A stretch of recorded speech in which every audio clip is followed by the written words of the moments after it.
Before I read my selection, I would like you to think back over 100 years ago about what America was like in 1915.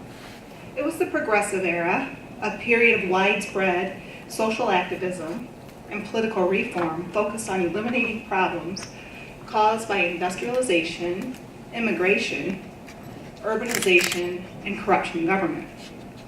The president was Woodrow Wilson, a Democrat. On January 12th, the House of Representatives rejects a proposal to give women the right to vote. On February 8th, the film Birth of a Nation premieres.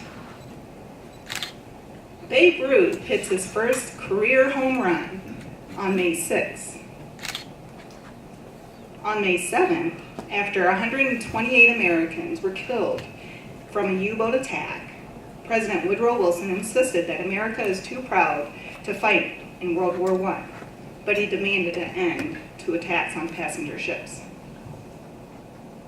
The Great Migration began in 1915, where Southern blacks moved to major northern cities such as Chicago, Detroit, Pittsburgh, and New York. Jewish American Leo Frank is lynched for the alleged murder of a 13-year-old girl in Atlanta. The consensus of researchers on the subject is that Frank was wrongly convicted. On November 14th, Booker T. Washington dies.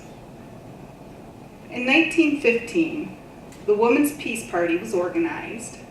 56 black Americans are known to have been lynched, and the first stop sign was put up in Detroit, Michigan. Some of us have parents or grandparents who were born in 1915.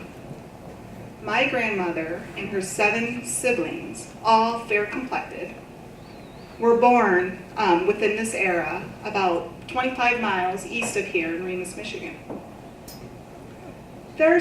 These are some of the things that happened during the year that my passage was written.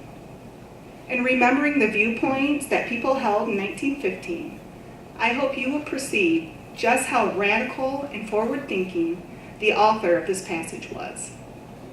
I will be reading a passage from the 1915 Michigan Manual of Freedmen's Progress. This is a section from the address that Governor Woodbridge N. Ferris gave at the Lincoln Jubilee for Michigan Day on August 26, in 1915. My passage is entitled, Race Hatred in Michigan. Several years ago, a young lady arrived at the Ferris Institute on a Friday evening. A young lady student escorted her to a boarding place. The following Monday morning, the landlady of this boarding house came to my office and demanded an immediate interview. She said that she had been insulted.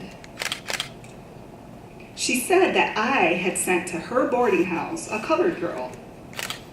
I confess that the girl was so nearly white that I did not for a moment think of her as having African blood in her veins. The landlady further said that all of her roomers would leave if the colored girl was allowed to remain at her boarding house. I asked if the colored girl roomed alone. Her reply was that she did. I said to the landlady that I could not believe that she had reported correctly that what her girl boarders had said. I asked that she send me at noon on Monday a list of the young ladies who would leave her boarding house in the event that the colored girl was allowed to stay. Monday noon, a report came with nearly every name signed to the protest. I was obliged to remove the colored girl to a home where there were no students boarding in order that she might attend Ferris Institute. On the following morning, I said to the school that I supposed I was living in Michigan, but I concluded, after describing this experience, that I was living in Louisiana. The Ferris Institute is one of the most democratic schools in the United States. It has no color line. It has no age limit. It has no educational requirements for admission. It is open to every man and woman, every boy and girl who are hungering for an education.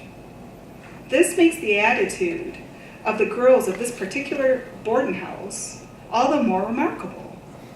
For some strange reason, colored boys can attend the Ferris Institute without being ostracized. I may add that a colored boy never so much as attempts to walk from the building to a boarding place with a white girl. This, the white boys would doubtless resent. I have done everything in my power to eliminate this race prejudice. Although the school is 31 years of age, up to the present hour, we have not succeeded in maintaining a real democracy. Colored girls are treated with a fair degree of respect by the white girls in classes and in regular school exercises. But in a social function, the white girls manage in some way to bar out the colored girls. I am inclined to think that Eastern universities, colleges, seminaries, and high schools are more democratic than similar institutions of the West.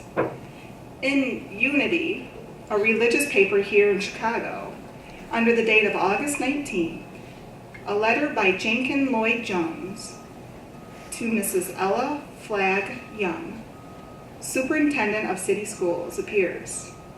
In his sermon delivered on January 10th, 1915, he states that the Chicago papers refused to print this letter. In this letter, he makes a protest against recent segregation of segregation of colored lines in the Wendell Phillips High School. In other words, Mr. Jacklyn Lloyd Jones, in the year 1915, in the city of Chicago, in the state of Illinois, United States of America, is protesting against the same race prejudice that I have described in my own illustration. Perhaps I have already said too much about race hatred, or, if you prefer the milder expression, race prejudice.